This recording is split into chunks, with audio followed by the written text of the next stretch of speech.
or going through them in any particular order. I would prefer to hear your ideas and your questions, because much of what you see up here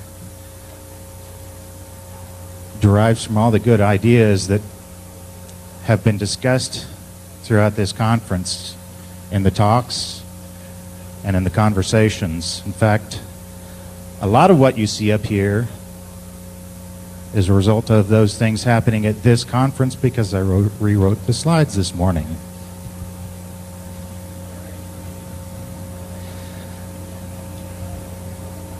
So we're going to talk about a couple of things related to host-based intrusion prevention on Windows and Unix. And I'm not going to try and define what those are. I think the community, by developing the intellectual property, will define what these are as we make advances. And I want to recognize several people for the contributions that they've made. Niels Provost is at the University of Michigan. He's a graduate student, and he's published several tools, one of them Systrace, that we're going to look at closely. And those are currently in OpenBSD and NetBSD. And there's code on your conference CD to support FreeBSD 5.1. And there's more code on his website to support FreeBSD 4.8. And we'll look closer at that. T. Sabin with the Razor team has a similar components for Windows that provide intrusion prevention.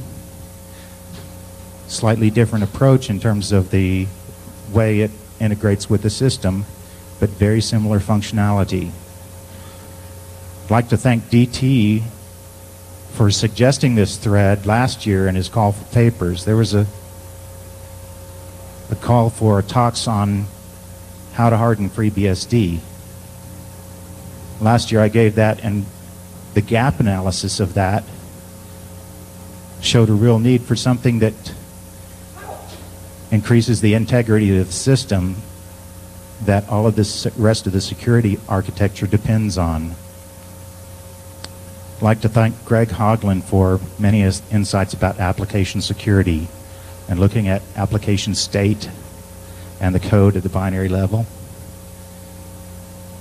MD5 at the Ghetto Hackers reviewed a lot of this material and contributed comments about how intrusion prevention looks like firewalls in some ways. That was a great metaphor. Gotroot.net helped me find exploits such as SSH for the demo, and finally FreeBSD Mall for all the free stuff that we just gave away. So more about Niels Provost. He's written a tool called Systrace. What it does is it catches system calls and alters their behavior. It supports OpenBSD and NetBSD. He's also written something called HoneyNet that supports the Honeypot project. And all these tools you can find on his homepage. It's listed right there.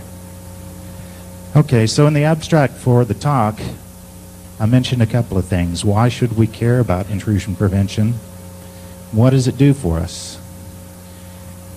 And then we'll look at how it works and how it is consistent across the platform because of architectural constraints of the way kernels are put together. We'll look at some common features and talk about what's missing. So why should we care about intrusion prevention? One way to think about this is to look at an analogy of the network, layers of network security.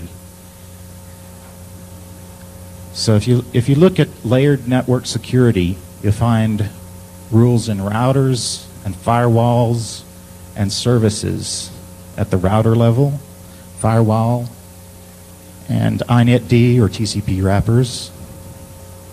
And each has a distinctive performance advantage because of the kind of objects it's dealing with at the router level, dealing with lower layers of the protocols, and doing a lot of filtering at the firewall. If you have those rules in the router, you're dealing with higher layers, things that are more specific to individual sessions. And at INetD, you're looking at services that have successfully connected and a context of where they're coming from and who they're coming from. So each of those has a different specificity in terms of the context information, and each has something that contributes to the performance of the next layer. So if we look at the host side, there's a parallel structure there of information flowing through the app, through the kernel to disk. And applications explicitly use authentication methods, have rules for when to allow access and when not to. The kernel does the same thing, enforcing permissions, and the file system does as well. And at each layer, you have different performance advantages depending on the kind of messages that are coming through, and each has a distinctive advantage. At the file system layer, you've got access to individual objects and permissions specific to the object. So in terms of specificity of rules, at the application you have rules that can be specific to the session or the connection, and the kernel, rules that are specific per system call, and at the file system, per file or other object.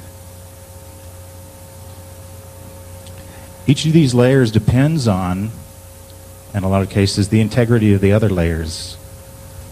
The file system permission assumes integrity of the application and kernel.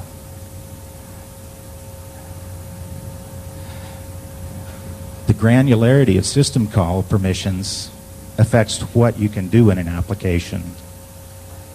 So you depend on the granularity of the semantics of system calls to decide how you're going to enforce security in your application. The problem is, all of this depends on the integrity of the layers around a particular layer. And it's very often that applications or services run as root, and if that integrity is not held, the architecture doesn't do you that much. And this is compounded by advances in the various layers: encryption, fragmentation, re-encoding. All of these can prevent application layer filtering on the wire. And that's why we're going to look at this in terms of the kernel being a gap in the ability to preserve integrity of the system and the application. And why would we do that there? It's through the application that, your data is going to reside there in memory, and exploits are going to go through there to get to the disk. So visibility in the application layer also provides the ability for better contextual discrimination. When you have an incoming connection, you have IP address of the client, maybe a domain name. But once you're inside the application is likely going to be collecting other kinds of information about the session, about what permissions have been authenticated. And you can leverage that contextual information about what the application has established to enhance what you can do to block exploits. So why would we need another tool to do this when we have all the other layers already? We can think about this kernel level system call filtering as like we do about firewalls, as an application level firewall that enhances what you do at the router and downstream what you do in TCP wrappers. A lot of exploits are going to attack through service and daemons, and without enhancing the protection against buffer overflows and everything you do inside applications, the system is going to look crunchy on the outside, soft on the inside.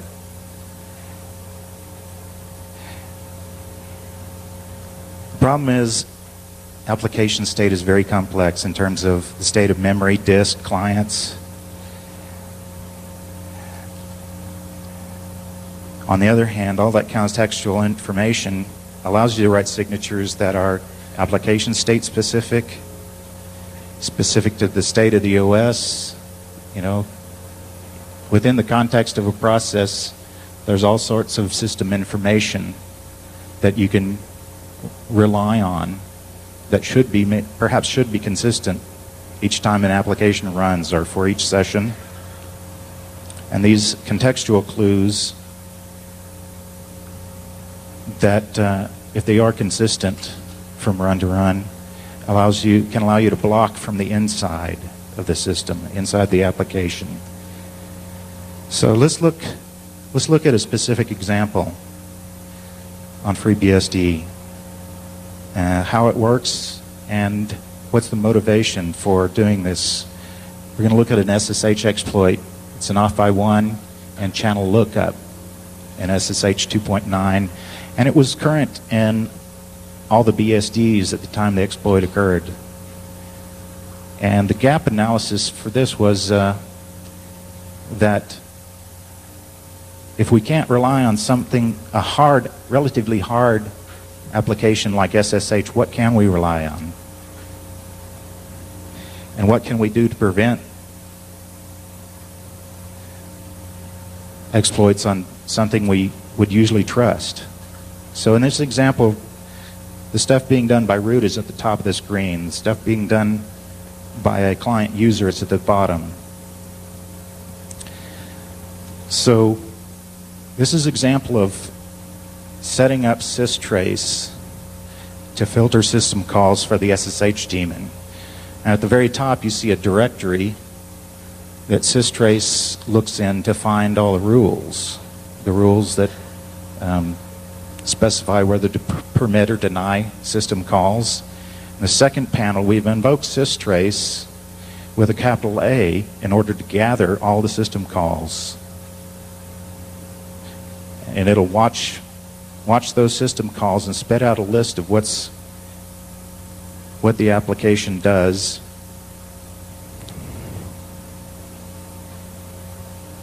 So here on the bottom, we're logged in as a user. We've got SSH daemon running, and we run an exploit here. The exploit exploits this channel lookup. The exploit payload listens on port 11520 for a connection. So that's what the payload is doing. Then the client side connects to that port, and the payload forks a root shell. And there's a message from the authors as part of the source for the exploit. So just to make sure what our context is, execute ID, and we see we're root wheel group, and PWD shows us we're in the root of the file system. So what can we do to modify this, to block that exploit? Well, here we stop SSHD And when it exits, systrace generates a file containing all the rules. So there's the file right there. User bin sshd. And we'll look at what it contains here. What we'll see is a list of system calls.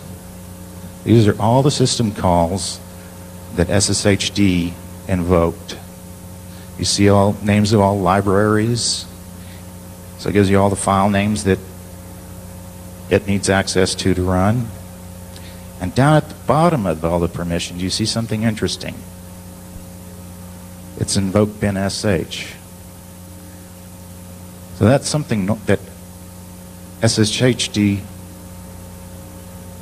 fundamentally normally does. But we can tune it a little bit by adding a condition. Let's change it so that it can fork a shell only if it's not root. So what happens when we change that rule? We'll invoke sshd again with a -a. That means apply these rules with a default deny policy. So any system call that it hadn't made the first time is going to return an error. So invoke the exploit again. The client side binds to port, the payload binds to port 11520. The client side connects to it. It tries to fork a shell as root, and the system call returns an error, and they close the connection. So that's the fundamental motivation for doing something like this, to add another layer to the security inside the host. And that does a couple of things. In this context, we're looking at sshd, that's normally one of the most trusted applications. In this instance, it's an off-by-one error in channel lookup that's buffer overflowed and elevates a user to root. It was in all the BSDs, as we just mentioned before the demo. What can we do if we can't rely on something as trusted as SSH? What can we do to prevent this? As we saw in the example, we're doing something there that's specific to the payload, not the injection method. And that's slightly different than what's happening at other layers. It's a unique way to recognize what's going on in the exploit rather than being unique to aspects of the injection. But for each of those, if there's contextual information that's usually consistent, we can use that to form rules that narrow the footprint of the exposure of the system. What kind of contextual information do we have inside the application? We've got network identity of the client, the IP address of the source of the connection. A lot of times we have user identity, either on the client system or user identity inside the application. We've got application state. We've got information about what was done to authenticate the connection. We've got information about workflow. We're in the state of the processing we are. And we've got the advantage of being orthogonal to methods that are applied in other layers.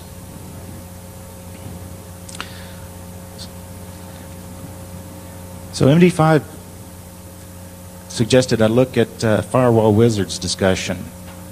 And they were saying that intrusion prevention basically looks like a firewall. At first I thought, that's a lot like a kid with a hammer. Everything looks like a nail, but they have a good point. You got messages that come in, messages that go out, and rules that decide what gets discarded. And in a firewall, that's packets and sessions. And The host-based side is analogous to that. You can look at it as API calls. But even more fundamentally, when you make a system trap, when the trap occurs, you've just got data sitting there. This syscall's a number. You got a bunch of arguments sitting there in memory. So you've got a packet of information. So where for the network you have packets, IP packets and signatures on those. On the host-based side, when you have a trap, you've got packets of syscall information.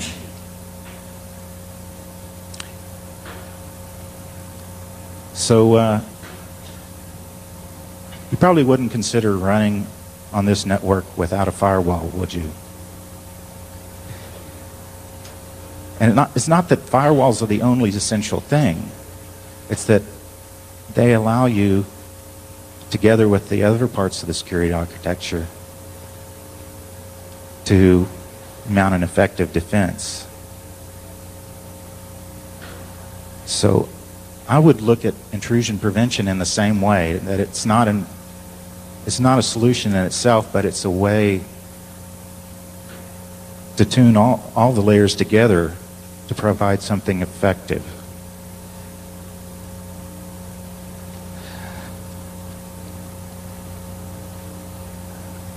So,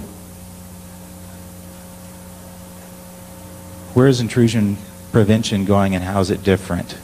The firewall wizards distinguish intrusion prevention from other kinds of firewalls in that they use signatures rather than rules. Take a lot more state into consideration.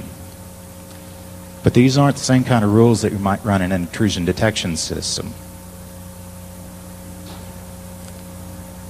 In more cases, they're signatures as forms of access control. So consider Snort with Hogwash. That's the sort of signature-based firewall they're talking about. And the IDS vendors call this a gateway IDS.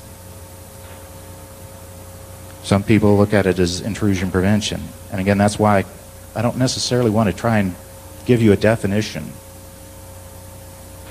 There's a lot of creativity going on out there, and I think it's up to the community to decide what the effective boundaries between the layers are and what the effective architecture is.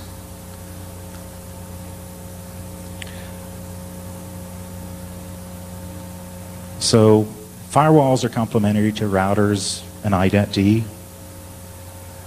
Intrusion prevention can be complementary to antivirus, sitting at the file system layer. The intrusion prevention filters messages. It's basically data sitting on the stack or memory when you do a trap interrupt. And the intrusion prevention can use signatures to recognize, rather than the injection method, the payload, the behavior of the payload.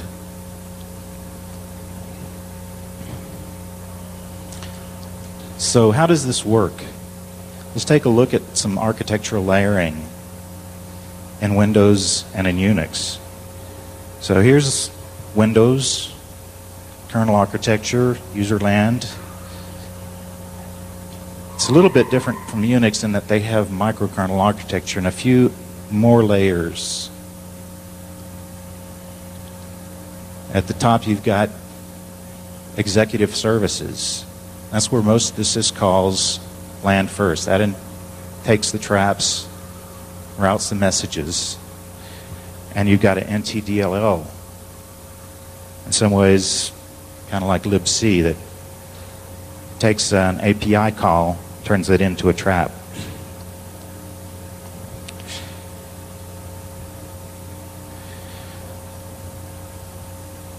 Oh, that's basically what I just said. You've got in the bottom half, executive services at the top, a bunch of top-level services that abstract away the hardware for various objects. At the bottom, hardware abstraction layers. Oh, dang. End and home are right next to page up and page down.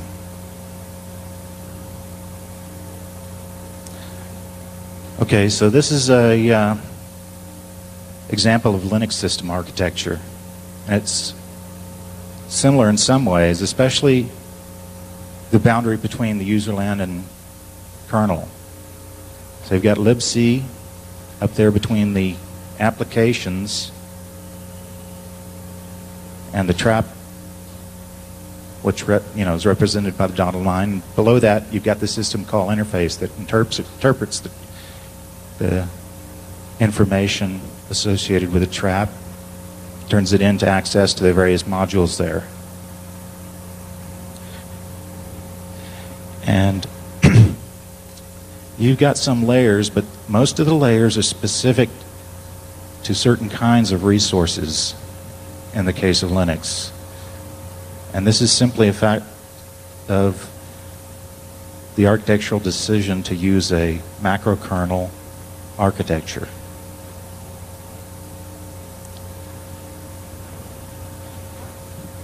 So what are the common abstractions here?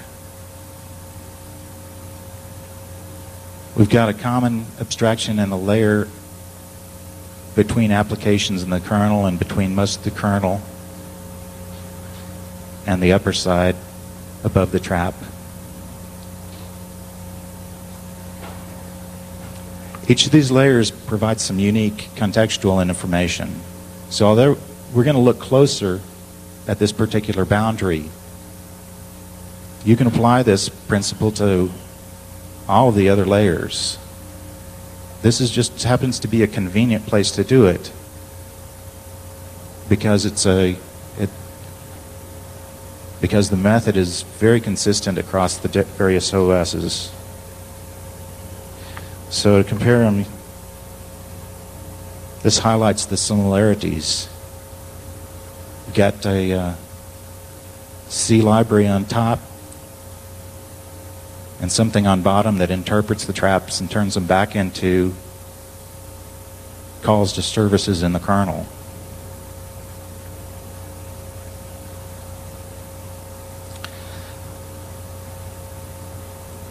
So even if we consider the application a black box, even if we don't look at contextual information specific to an application, we still have contextual information at these various levels.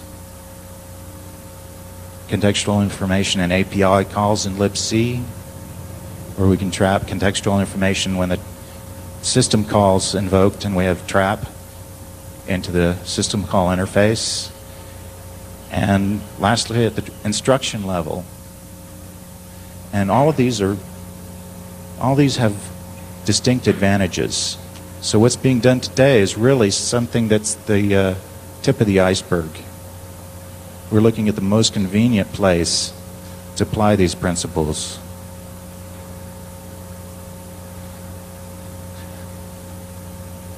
So as exploits are advancing in terms of capabilities, there's a lot of focus on escaping IDS or using exceptional behavior to get in. And I'm somewhat delusional with IDS. And so this provides a way to take an entirely different approach. And it's a unique approach because it's independent of the transport, can be independent of the transport, and independent of the method of ejection. And it can be specific to the state or behavior of the application and the behavior of the exploit payload. So in terms of gap analysis, when you implement layered security, a lot of the host security depends on the integrity of the OS. And this assumption is made even when you have very complex or vulnerable or untrusted applications. Things like Netscape, IE, bind, send, mail, even SSH. And exploits are advancing just as rapidly as the defense is. And those advances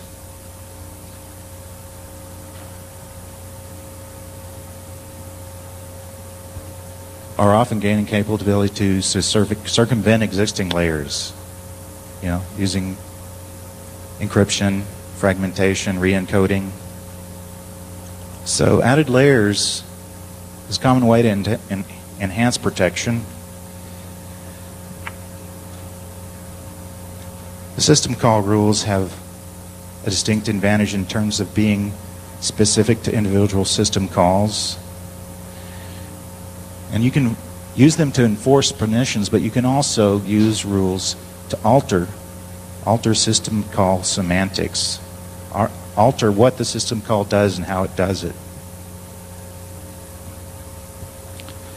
So what we saw in the example was we first invoked the SSH daemon to generate a set of rules to allow or disallow individual system calls. So by default, we invoked it once and got a list of what it normally invokes.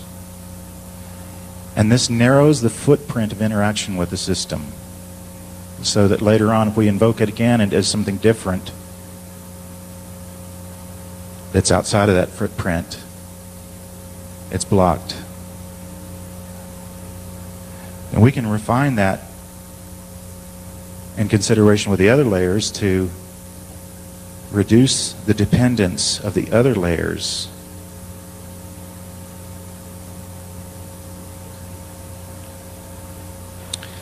In fact, we can reduce the dependence of other layers on the permissions they need. For example, you can rewrite bind to a socket, so that you can open a low numbered port without being root, and then perhaps not have to run a service as root. So changing the semantics so that the application needs less resources is one way to move the specificity of the rules to the layer that best supports it. We can also rewrite system call arguments. We'll talk about that a bit more.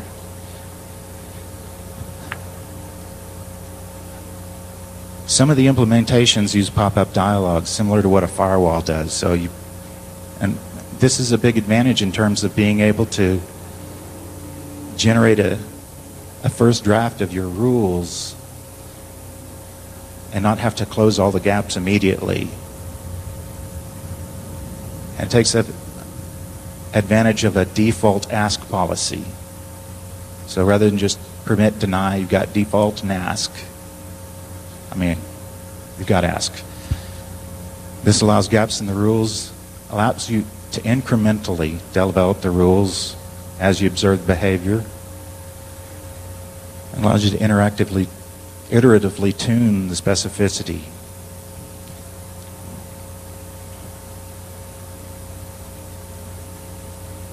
Furthermore, in addition to permit and deny and ask, you can log exceptional calls or interesting calls, define rules for interesting calls like fork bin sh as root, and this permits improved reporting.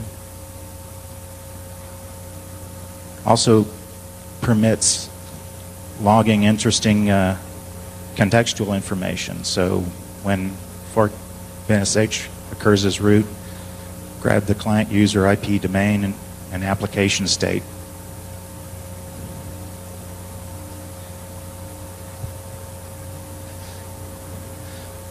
So the next couple of slides talk about how this works in practice.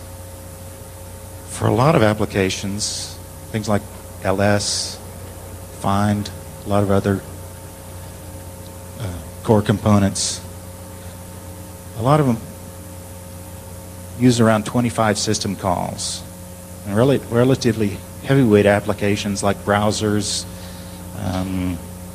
email clients, with rich interaction, they can use up to 60. And this is out of a total of, say, 250 for Unix. And I don't even know how many there are in Windows, a couple thousand. And as it stands, most of the current implementations are generating and using rules for file names. And in some way, this duplicates file system permissions. And what this suggests is that there needs to be more consideration of cross-layer architecture, and interaction of the file system protections and the syscall. What it also means in terms of performance impact is that typically there's a high performance impact on applications that make a lot of open system calls in terms of using rules that do a string match or rules that use regular expressions. And with the current implementations, you see relatively low impact on anything that's CPU bound.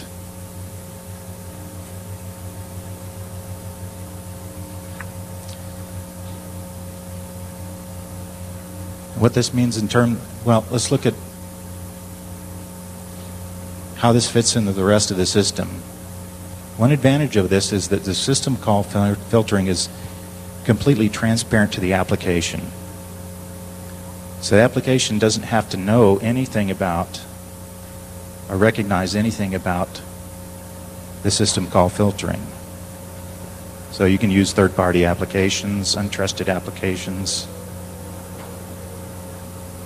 Caveat is that rule creation isn't fully automated yet. It's not completely transparent to the user. And that's where it's really important for things to be transparent. And lastly, that as it stands, most of the tools generate rules by observing application behavior, and in general, it's a large part of the advantage is being able to reduce the dependence in other layers.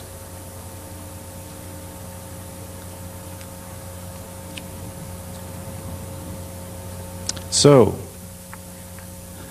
zero-day code.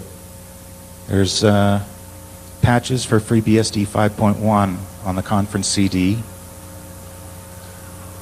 Niels Provost has all these. They are differences between the systrace and NetBSD and OpenBSD current for kernel and userland and FreeBSD 5.1.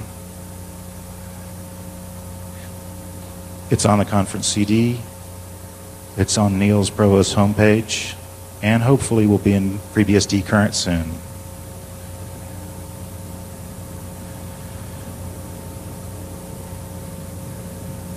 So here's what I believe are the current advantages of these tools.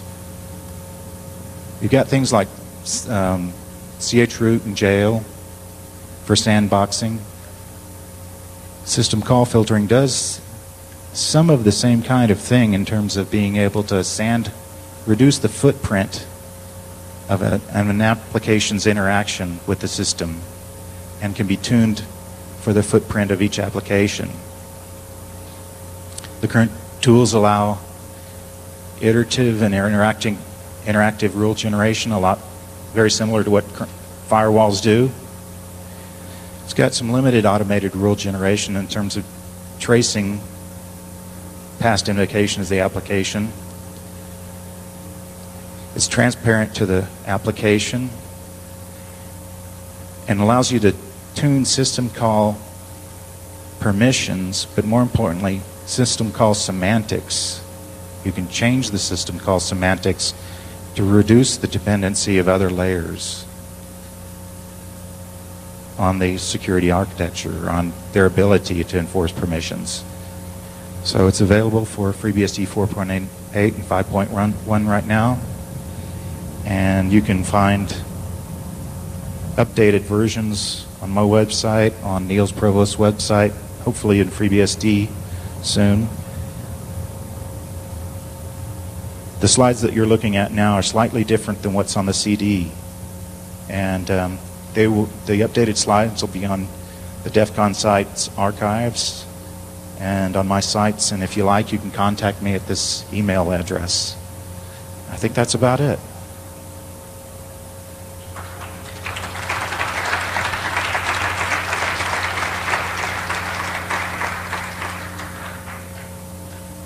Wow, we're way early.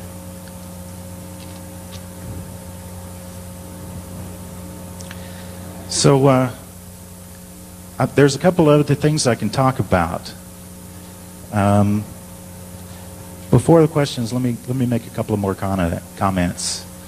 We looked at the system architecture.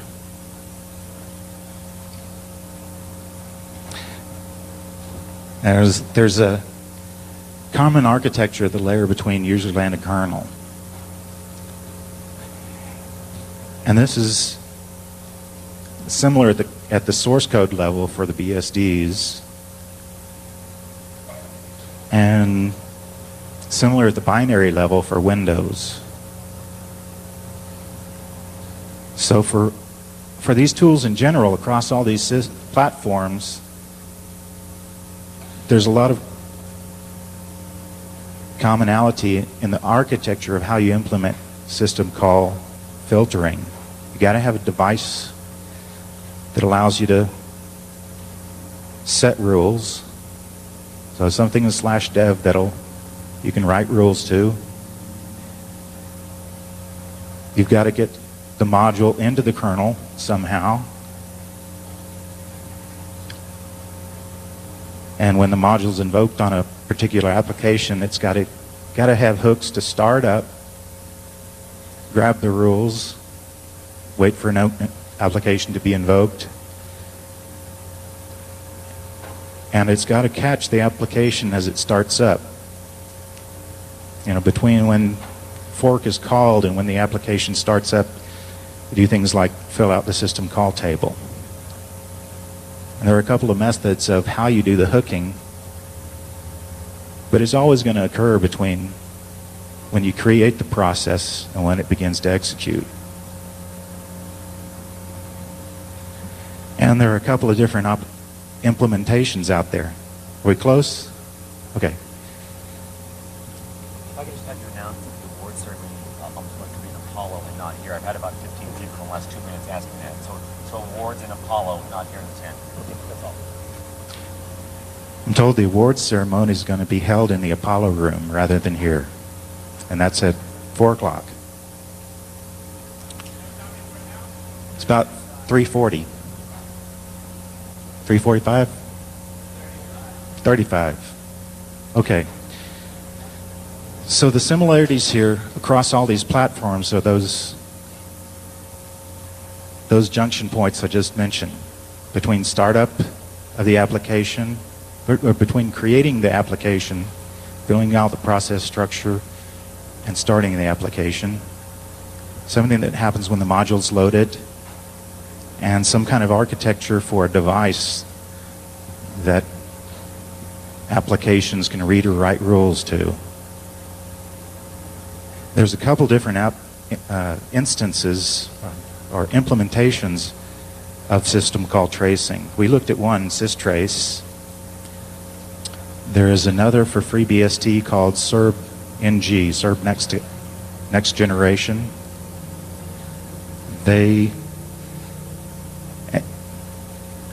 That varies from systrace in a couple of ways. It's a loadable kernel module.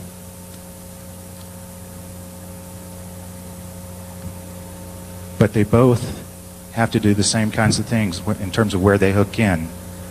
Whether it's module load, or if it's a statically compiled, in the case of systrace, there's a startup routine that gets called. So for each of these implementations, they may plug in differently, but they're basically going to plug in the same place. Startup, of the module, startup of the application, and something that happens at the syscall, at the time of the syscall. And because we've got a couple of implementations out there, I have a feeling that these things are going to evolve a lot like the way the firewalls are evolving and other tools, and that there was a statement by Linus Torvalds recently about people lobbying to put in other firewall implementations, and he basically said, I'm not convinced which one is the best or where we're going to go, so what I want to do is create an API and let them all sort it out. So I think that's what I'm going to try to pursue next, is create a first draft of an API, get systrace and serve next generation to plug in, and then hopefully let them fight it out.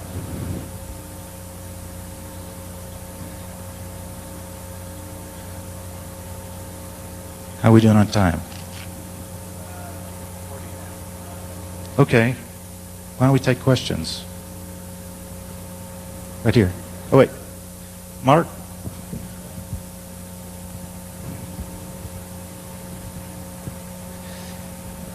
Is there a port for this for Windows, or? Yes. Okay. Yeah, there's a reference to it in the acknowledgments. And it was written by one of the guys at BindView with the Razor team. I'm sorry, there's two implementations for BSD. There aren't any yet for Linux, but if we use the same kernel abstraction for these modules,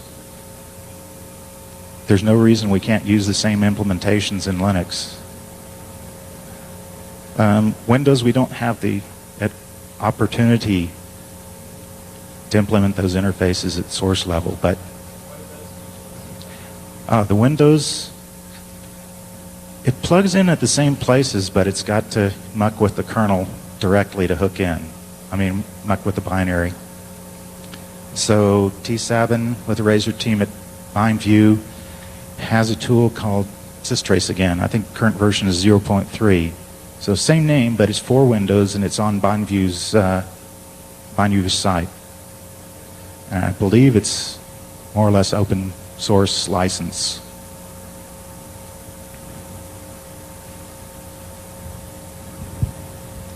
I was going to ask you, in the next version of Windows in Longhorn, they have something called Next Generation Windows Protection Services, which is Palladium, which is actually exactly this.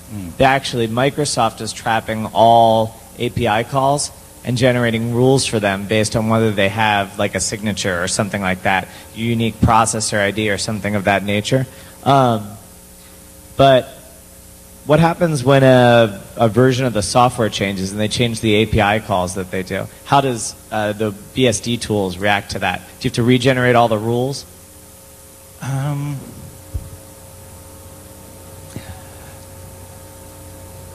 If you're extremely paranoid, you probably would, because you'd want to reduce as much of the footprint as possible. But Windows... in practice, I would imagine you would do exactly what you do with a firewall. If you upgrade a client or a service, you continue applying the same rules, and you catch any exceptions and decide on the per exception basis whether to add rules. So with the Windows tool, does it plug into the ntdll.dll, or does it sit above it? Or? No, it plugs into System Trap. Okay. Any more questions?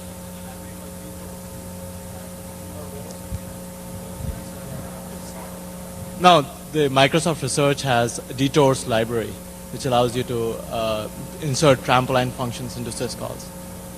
Cool. For the system. And the latest messaging vulnerabilities everybody's talking about, I think one guy had a proof of concept using McAfee and how he could send, this to this window, and then, Yep. does this take care of that problem?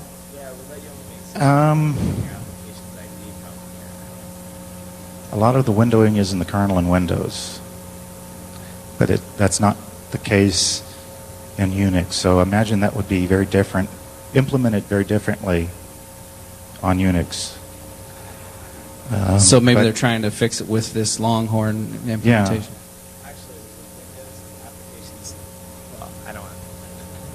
So I would imagine a lot of that would be done rather than syscall call filtering and library call filtering for X Windows. Any other questions? We're good. All right. Have fun at the awards ceremony.